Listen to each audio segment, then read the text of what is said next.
Knowing these triggers can help you stop tantrums before they start. There are so many tips out there that tell you what to do during a tantrum, but no one tells you that you can reduce the number of tantrums by identifying some key triggers. Here's what a tantrum looks like. Your child begins to develop big emotions, and those emotions turn into tantrums, which can be hard to control, and this causes a lot of stress and frustration. Eventually, your child will return to normal. But if you control your child's emotions, you prevent tantrums from intensifying. So in this video, I will share 7 proactive strategies to reduce the number of tantrums by identifying and addressing triggers before they escalate. One common trigger for toddler tantrums is the frustration of being unable to communicate effectively. Toddlers have so many thoughts and emotions, but often lack the vocabulary to express themselves fully. Research shows that the average toddler's vocabulary consists of around 200 to 300 words, which can limit their ability to articulate their needs and desires. It's crucial to recognize and empathize with your child's struggle to communicate, and by acknowledging their efforts and providing encouragement, you can help alleviate their frustration. Fatigue is another significant trigger for tantrums in toddlers. Just like adults, toddlers need adequate sleep to function optimally. However, they often have unpredictable sleep patterns, so any disruption to their sleep can lead to crankiness and tantrums. Toddlers between the ages of 1 and 2 years old need around 11 to 14 hours of sleep per day, including naps. So establishing a consistent bedtime routine can help promote better sleep hygiene and reduce the likelihood of tantrums due to fatigue. And paying attention to your child's cues for tiredness throughout the day can also minimize tantrums. Signs such as rubbing eyes, yawning, or becoming increasingly irritable indicate that your toddler may need rest. Our little one rubs her ears whenever she's tired, and that tells us that, alright, maybe it's time for a nap. You can also do activities such as reading a bedtime story or dimming the lights to create a calm environment that is free from distractions. So make sure to create a comfortable and safe sleep space and minimize noise to contribute to better sleep quality for your toddler. Overstimulation also triggers tantrums, especially in environments with excessive noise, bright lights, or crowded spaces. Toddlers have a lower threshold for sensory input compared to adults, and this makes them more susceptible to becoming overwhelmed. So be mindful of your child's sensory needs and limitations.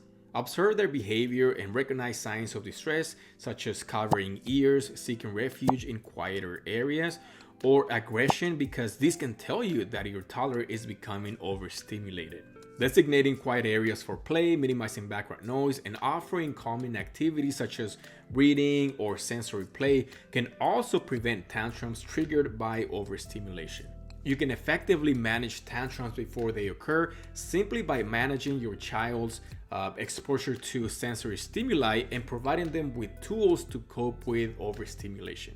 Transitions can be challenging for toddlers and are a common trigger for tantrums. Toddlers thrive on routine and predictability, so any deviation from their expectations can lead to feelings of anxiety and frustration.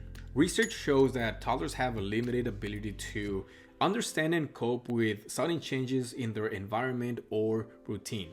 And this difficulty in adapting to transitions can result in resistance and tantrums as a means of expressing their discomfort. Something we do with our toddler is provide her with ample warning and preparation before transitions occur. For example, before bedtime, we like to have a small snack, and we tell our daughter that when she is done with her snack, she needs to brush her teeth and put on her pajamas because it is time to go to bed. We also give her choices. Do you want to put on your pink pajama or your blue pajama? Both choices achieve the same outcome. But the simple tactic of giving her only 2 choices eliminates meltdowns. The desire for independence is a natural part of a toddler development, but can also be a trigger for tantrums. Toddlers crave autonomy and control over their environment, yet they often encounter limits and boundaries set by adults. They want to be more independent and explore and try new things on their own. However, conflicts can arise when their desires clash with parental expectations, and this leads to frustration and ultimately tantrums. Now, as parents, it's essential to strike a balance between allowing your toddler to assert their independence and maintaining necessary boundaries. Offering choices within limits, just like how I let my daughter choose her pajamas, will empower your toddler and reduce the likelihood of power struggles. So, providing opportunities for your toddler to engage in age appropriate tasks independently fosters their sense of competence and self reliance. Toddlers who crave attention and validation may resort to negative behaviors. Their behavior can escalate in an attempt to capture your attention if they feel neglected or overlooked. So, tantrums serve as a way for your toddler to communicate their unmet need for connection and engagement. As parents, it's essential to recognize and respond to our toddlers' need for attention in positive ways. Spending quality time together, engaging in activities they enjoy, and offering encouragement for their efforts all contribute to building a strong bond and reducing attention-seeking behaviors. At home, we try to set aside dedicated time each day for one-on-one interactions with our daughter because this fulfills her need for attention and prevents tantrums. And during this special time, we focus solely on our child, putting away distractions such as phones, and fully engaging in meaningful activities together. Also, providing positive reinforcement for desirable behaviors reinforces your child's understanding that they can gain attention through positive means. Another common trigger for tantrums is hunger or thirst. Toddlers have smaller stomachs and metabolisms than adults, making them more susceptible to fluctuations in blood sugar levels and hunger-related irritability. So your toddler may resort to crying and yelling as a way to signal that they are hungry.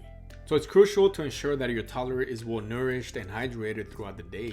You should also be mindful of your toddler's eating patterns and offer snacks before they become overly hungry, especially during busy or active times. Something we do at home is involve our child in meal preparation so she becomes excited to eat what she helped cook. This also motivates her to try new foods and reduces mealtime struggles. But now, I want to pause for a minute and ask you, what challenges are you having? Are you guessing what to do during a tantrum without positive results? Go ahead and leave a comment below and check out our workshop called Manage Tantrums Without Losing Your Poop, where Leslie teaches you practical and actionable strategies to manage tantrums. So make sure to check it out by clicking in the link in the description below.